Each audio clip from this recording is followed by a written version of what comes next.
ನಮಸ್ಕಾರ ಎಲ್ಲರಿಗೆ ಶುಂದೀಶ್ ಅವರ ಯೂಟ್ಯೂಬ್ ಚಾನಲ್ಗೆ ಸ್ವಾಗತ. ಇವತ್ತಿನ ವಿಡಿಯೋದಲ್ಲಿ ಜಿಂಜರ್ ಗಾರ್ಲಿಕ್ ಪೇಸ್ಟ್ ಅಂದರೆ ಶುಂಠಿ ಬೆಳ್ಳುಳ್ಳಿ ಪೇಸ್ಟ್ ಪರ್ಫೆಕ್ಟಾಗಿ ಮನೆಯಲ್ಲಿ ಹೇಗೆ ಮಾಡೋದು ಅಂತೇಳಿ ತಿಳಿಸ್ಕೊಡ್ತಾ ಇದ್ದೀನಿ. ಸ್ವಲ್ಪನೂ ಕಲರ್ ಕೆಡಲ್ಲ. ಫ್ರಿಜ್ಜಲ್ಲಿ ನೀವು ಸ್ಟೋರ್ ಮಾಡಿದರೆ 3 ಮಂತ್ ಅಂತೂ ಇರುತ್ತೆ. ನೀವು ಫ್ರಿಡ್ಜ್ ಇಲ್ಲ ಅಂತಂದರೆ ಹೊರಗಡೆ ಆದರೂ ಸ್ಟೋರ್ ಮಾಡ್ಬೋದು. ಅಂದರೆ ಏರ್ ಕಂಟೈನರ್ ಬಾಕ್ಸ್ ಇದ್ದರೆ ಅದರಲ್ಲಾದರೂ ಸ್ಟೋರ್ ಮಾಡ್ಬೋದು. ತುಂಬ ಈಸಿಯಾಗಿ ಮಾಡ್ಬೋದು, ಪರ್ಫೆಕ್ಟಾಗಿ ಮಾಡ್ಬೋದು. ಬನ್ನಿ ಮಾಡೋದು ಹೇಗೆ ಅಂತೇಳಿ ನೋಡೋಣ. ನಾನು ಒಂದು ಅರ್ಧ ಕೆಜಿಯಷ್ಟು ನಾಟಿ ಬೆಳ್ಳುಳ್ಳಿ ತೊಗೊಂಡಿರೋದು. ನೀವು ಆದಷ್ಟು ನಾಟಿ ಬೆಳ್ಳುಳ್ಳಿಯಲ್ಲಿ ಈ ಥರ ಪೇಸ್ಟ್ ರೆಡಿ ಮಾಡೋದು ಟ್ರೈ ಮಾಡಿ. ಯಾಕಂದರೆ ನಾಟಿ ಬೆಳ್ಳುಳ್ಳಿ ಆರೋಗ್ಯಕ್ಕೆ ಒಳ್ಳೆಯದಲ್ವ.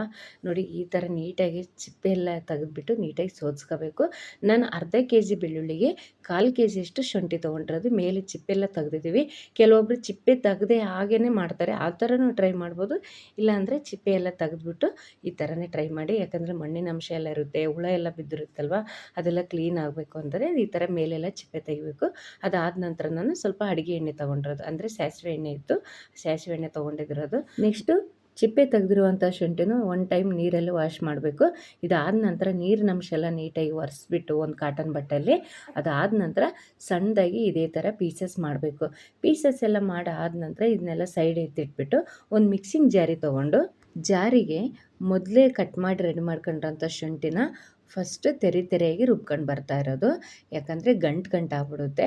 ಈಗ ಶುಂಠಿ ಬೆಳ್ಳುಳ್ಳಿ ಎರಡೂ ಮಿಕ್ಸ್ ಮಾಡ್ರೆ ಹಾಕಿದರೆ ನುಣ್ಣಗಾಗಲ್ಲ, ಅಂದರೆ ತೆರೆ ಆಗಿಬಿಡುತ್ತೆ. ಸ್ವಲ್ಪ ಬೆಳ್ಳುಳ್ಳಿನೂ ಸೈಡ್ ಹೋಗುತ್ತೆ. ಆ ಥರ ಆಗೋದು ಬೇಡ ಅಂದರೆ ತೆರೆಯಾಗಿ ಫಸ್ಟೇ ಈ ಥರ ನಾವು ಮಿಕ್ಸಿ ಮಾಡ್ಕೊಂಡು ರೆಡಿ ಮಾಡ್ಕೊಂಡು ಬರಬೇಕು. ನೋಡಿ ರೆಡಿ ಮಾಡ್ಕೊಂಡು ಬಂದಾಯ್ತು. ಈಗ ನಾನು ಒಂದು 3 ಹಿಡಿಯಷ್ಟು ಬೆಳ್ಳುಳ್ಳಿ ರೆಡಿ ಮಾಡ್ಕೊಂಡಿದ್ವಲ್ಲ, ಆ ಒಂದು ಬೆಳ್ಳುಳ್ಳಿನೂ ಹಾಕ್ತಾಯಿದ್ದೀನಿ. ಅದ್ರ ಜೊತೆ ನಾನು ಒಂದು 5 ಟೇಬಲ್ ಸ್ಪೂನಷ್ಟು ಅಡುಗೆ ಎಣ್ಣೆನ ಬೆರಗಿಸ್ತಾ ಇರೋದು. ನಿಮ್ಮ ಕಡೆ ಯಾವುದು ಎಣ್ಣೆ ಇದೆಯೋ ಅದನ್ನೇ ಬೆರೆಸ್ಬೋದು. ನಾನು ಸಾಸಿವೆ ಎಣ್ಣೆ ಬೆರೆಸ್ತಾ ಇದ್ದೀನಿ. ನಿಮಗೆ ಉಪ್ಪು ಇಷ್ಟ ಆದರೆ ಹಾಕಿ, ಇಲ್ಲ ಅಂದರೆ ಬೇಡ. ಯಾಕಂದರೆ ನಾವು ಅಡುಗೆ ಮಾಡೋ ಟೈಮಲ್ಲಿ ಕೆಲವೊಬ್ಬರಿಗೆ ಉಪ್ಪು ಜಾಸ್ತಿ ಆಗ್ಬಿಡುತ್ತೆ. ಅಂತಹ ಟೈಮಲ್ಲಿ ಉಪ್ಪು ಜಾಸ್ತಿ ಕಾಣುತ್ತೆ ನಾವು ಪೇಸ್ಟಲ್ಲಿರೋ ಉಪ್ಪು ಹಾಕಿದ್ಮೇಲೆ. ಅದಕ್ಕೋಸ್ಕರ ನಾನು ಉಪ್ಪೇನು ಆ್ಯಡ್ ಮಾಡ್ತಾಯಿಲ್ಲ. ನೋಡಿ ನಾನು ಈ ಮೆಥಡಲ್ಲಿ ಮಾಡಿರೋದು. ಇದೇ ಒಂದು ಮೆಥಡಲ್ಲಿ ನೀವು ಪ್ರಯತ್ನ ಮಾಡಿದರೆ ಕಲರು ಚೇಂಜ್ ಆಗೋಲ್ಲ.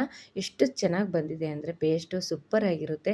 ನೀವು ಒಂದು ಏರ್ ಕಂಟೈನರ್ ಬಾಕ್ಸಲ್ಲಿ ಒಂದು 3 ತಿಂಗಳಾದರೂ ಸ್ಟೋರ್ ಮಾಡ್ಬೋದು. ತುಂಬಾ ಚೆನ್ನಾಗಿ ಬರುತ್ತೆ. ಎಷ್ಟು ಚೆನ್ನಾಗಿ ಬಂದಿದೆ ಅಂದರೆ ಕಲರ್ಫುಲ್ಲಾಗಿ ಬಂದಿದೆ. ನಿಮ್ಗೆ ಇದ್ರ ಜೊತೆ ನಿಮ್ಗೆ ಹಳದಿ ಇಷ್ಟಪಟ್ಟರೆ, ಅಂದರೆ ಅರಿಶಿನ ಪುಡಿ ಇಷ್ಟಪಟ್ಟರೆ ನೀವು ಅರಿಶಿನ ಪುಡಿನೇ ಆ್ಯಡ್ ಮಾಡ್ಬೋದು. ನಾನು ಅರಿಶಿನ ಪುಡಿ ಏನು ಹಾಕ್ತಾಯಿಲ್ಲ. ನೋಡಿ ಎಷ್ಟು ಚೆನ್ನಾಗಿ ಬಂದಿದೆ ಅಲ್ವಾ. ಪೇಸ್ಟ್ ಮಾತ್ರ ಸಖತ್ತಾಗಿ ಬಂದಿದೆ. ಅದರಲ್ಲಿ ನಾಟಿ ಬೆಳ್ಳುಳ್ಳಿ ಬಳಸಿರೋದು ನಾನು. ಆರೋಗ್ಯಕರವಾದಂಥದ್ದು. ನೀವು ಆದಷ್ಟು ನಾಟಿ ಬೆಳ್ಳುಳ್ಳಿನ, ನಾಟಿಯಾಗಿರುವಂಥ ಪದಾರ್ಥಗಳನ್ನ ನೀವು ಬಳಸೋಕ್ಕೆ ಪ್ರಯತ್ನ ಮಾಡಿ. ಇವಾಗ ನಮ್ಮ ಆರೋಗ್ಯ ಚೆನ್ನಾಗಿರಬೇಕು ಅಂದರೆ ನಾವು ನಾಟಿಯಾಗಿರೋಕ್ಕೆ ಪ್ರಯತ್ನ ಮಾಡಬೇಕು. ನೋಡಿ ಒಂದು ಏರ್ ಕಂಟೈನರ್ ಬಾಕ್ಸಲ್ಲಿ ನಾನು ಸ್ಟೋರ್ ಮಾಡೋಕ್ಕೆ ರೆಡಿ ಮಾಡ್ಕೊತಾ ಇರೋದು. ನೀವು ಇದೇ ಥರ ಬಾಕ್ಸ್ ಇದ್ದರೆ ಇದೇ ಥರ ಬಾಕ್ಸಲ್ಲಿ ನೀವು ಸ್ಟೋರ್ ಮಾಡ್ಕೊಬೋದು. ಇಲ್ಲ ಪಿಂಗಾಣಿ ಡಬ್ಬಿ ಆ ಥರ ಎಲ್ಲ ಇದ್ದರೆ ನೀವು ಅದರಲ್ಲಿ ಸ್ಟೋರ್ ಮಾಡ್ಬೋದು. ನಾನು ಈ ಥರ ಒಂದು ಬಾಕ್ಸಲ್ಲಿ ಸ್ಟೋರ್ ಮಾಡ್ತಾಯಿದ್ದೀನಿ. ಫ್ರಿಡ್ಜ್ ಇಲ್ಲದೆ ಇರೋರು ನೀವು ಗಾಜಿನ ಬಾಟ್ಲಲ್ಲಿ, ಇಲ್ಲ ಅಂತಂದರೆ ಈ ಥರ ಏರ್ ಕಂಟೈನರ್ ಬಾಕ್ಸಲ್ಲಿದ್ದರೆ ಆ ಒಂದು ಬಾಕ್ಸಲ್ಲಾದ್ರೂ ಸ್ಟೋರ್ ಮಾಡ್ಬೋದು. ತುಂಬಾ ಚೆನ್ನಾಗಿ ಬಂದಿದೆ ಅಲ್ವಾ.